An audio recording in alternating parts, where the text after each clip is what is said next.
Greetings. Glad that you can be with me today.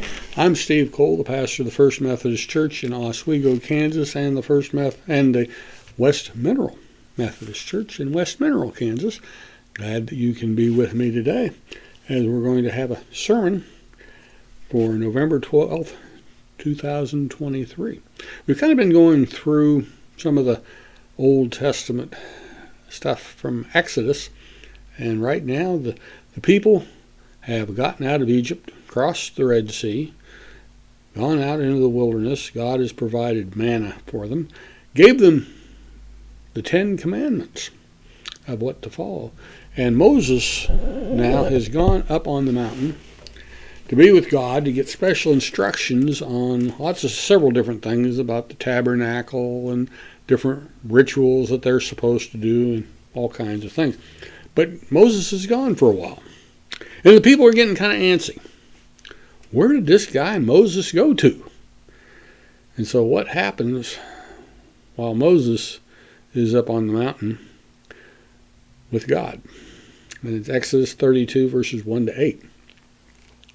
When the people saw that Moses was so long in coming down from the mountain, they gathered around Aaron and said, "Come, make for us gods who will go before us. As for this fellow Moses who brought us up out of Egypt, we do not know what has happened to him."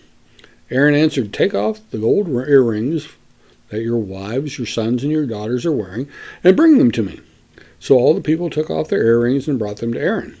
He took what they had handed him and made it into an idol cast in the shape of a calf, fashioning it with a tool.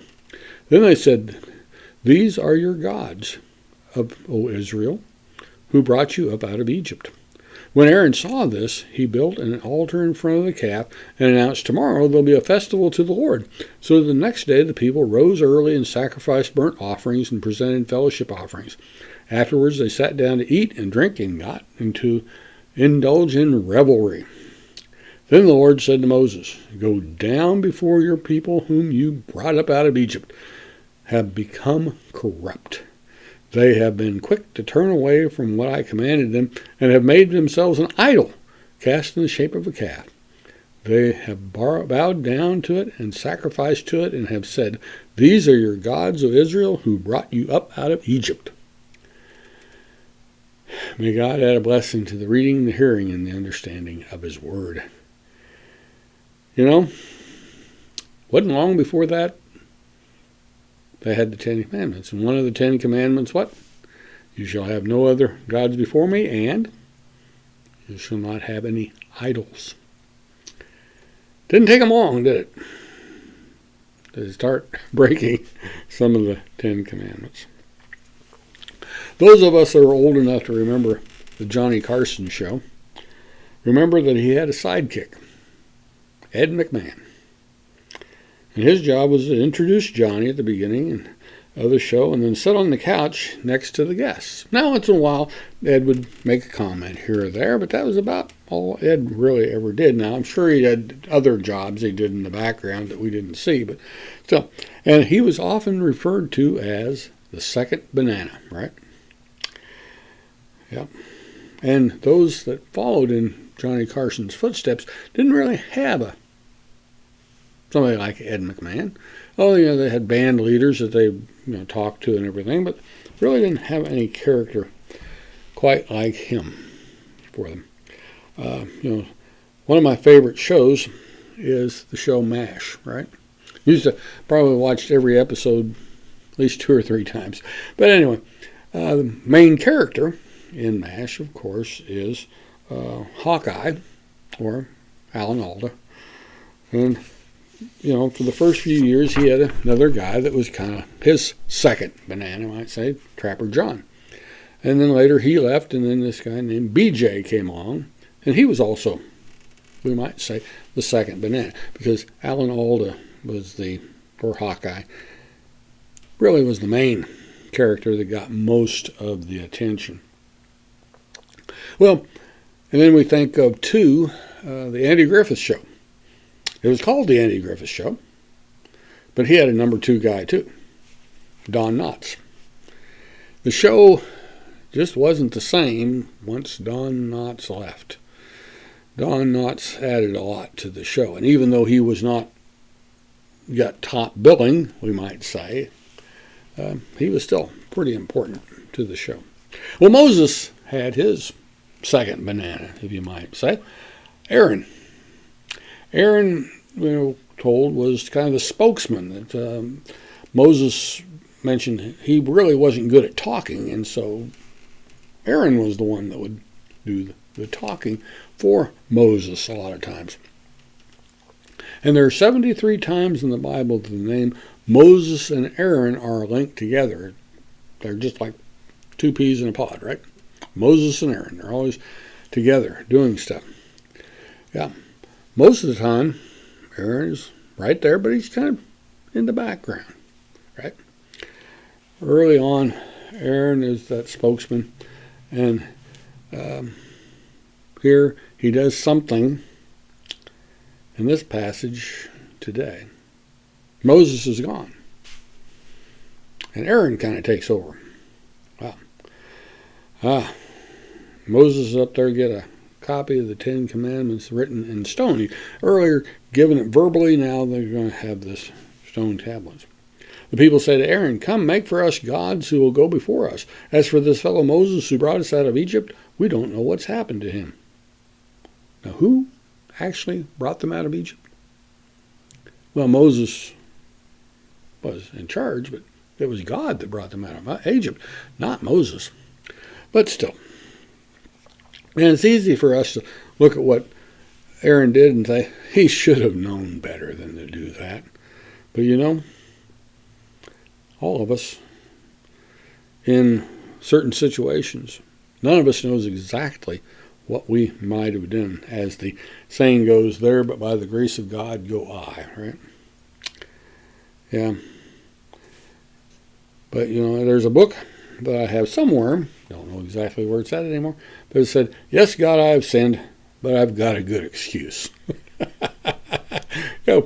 Sometimes we rationalize the things that we do and say, but I had a reason for doing that.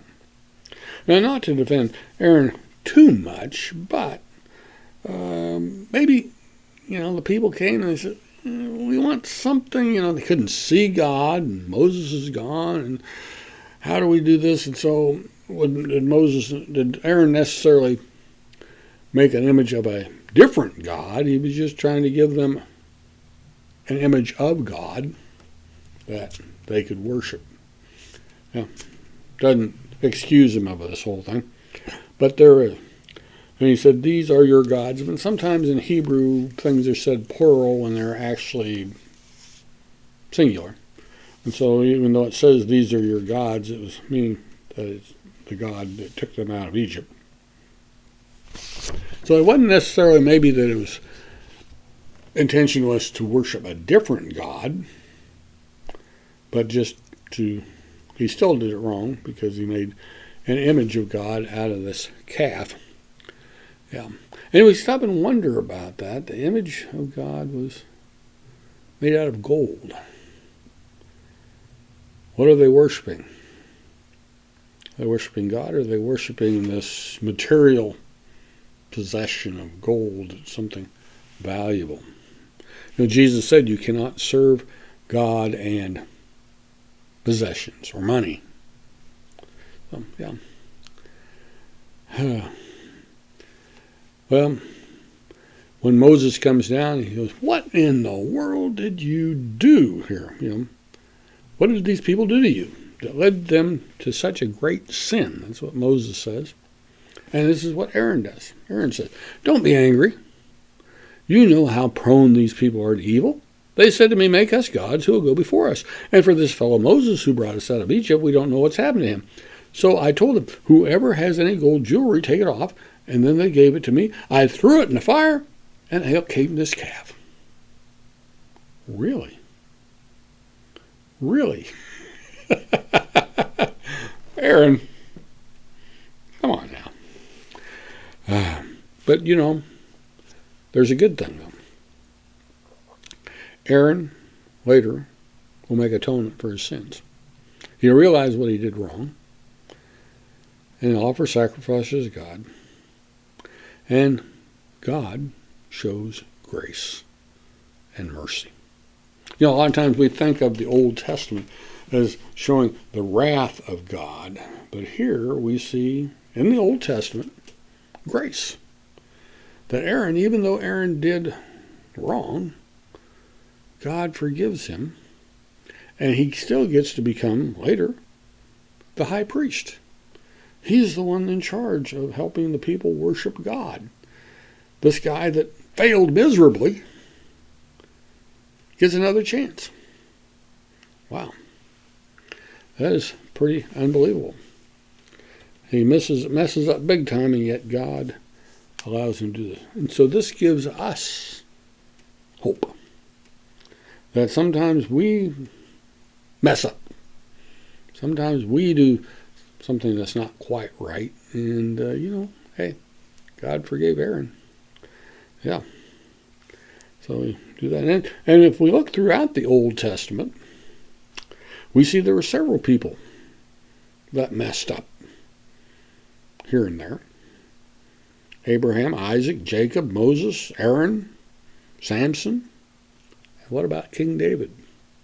King David, who broke maybe not all the 10 Commandments, but he broke quite a few of them. And yet, he said he was a man after God's own heart. God forgave David for what he had done.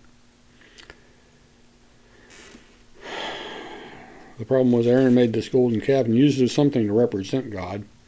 He made an idol. And God doesn't want us to worship things. He wants us to worship Him.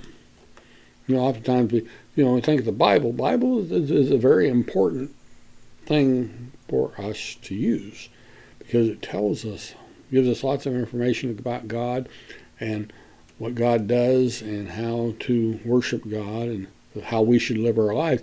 But we don't worship the Bible. We worship the God of the Bible. Yeah. And have we ever seen anybody do that? One time, a few years ago, there was a guy that wrote a book called Turnaround Churches. And it was mainly about smaller churches that had 100 or less in attendance. I guess that's what some people consider a small church. Anyway, and he did a survey of all these different churches that had somehow gone from declining to actually increasing in their attendance. And what was it that caused that? And so he wrote this book and looked at all the different things they did and how they did it and all this. And pretty interesting book to see how he did it. And then 10 years later, after he'd written the book, he thought, I think I'll go back and see how those churches are doing. And he found out that a lot of them were not all doing all that well anymore. Yes, they'd had a short period of time where things started looking up, and then a lot of them had either gone back to where they were before or even worse off. What was the reason? And the common denominator in all that is that the pastor that was there when they had this special growth had left.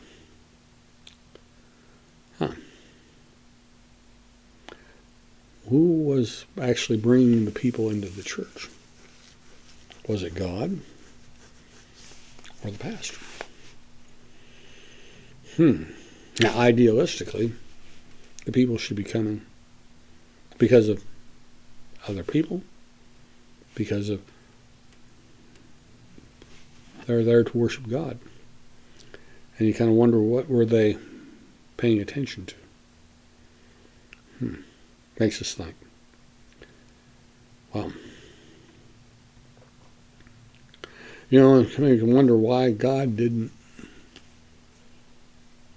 want images made. Well, because if we knew what he looked like, we might worship the wrong thing. And people have been known to do that sometimes. Worship other things than God. They maybe worship the Bible, right? Or the pastor, or the building, for that matter. That the building represents God as well. What do we say? The church is not the building. The church is the people that are part of that. Yeah.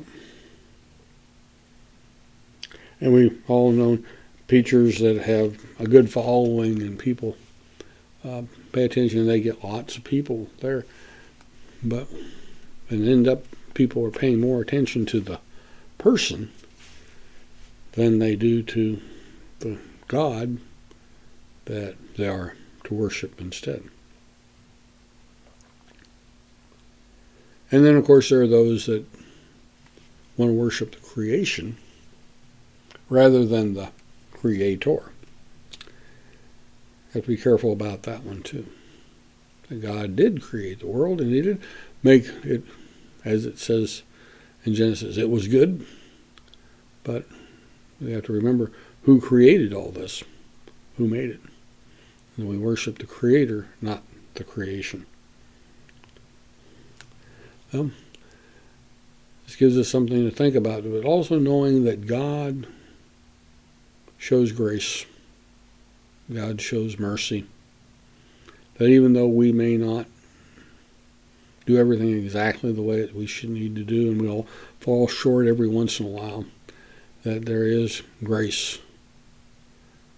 God's grace that He'll forgive us and loves us enough to give us second, third, fourth, fifth, even sixth chances to make things right again.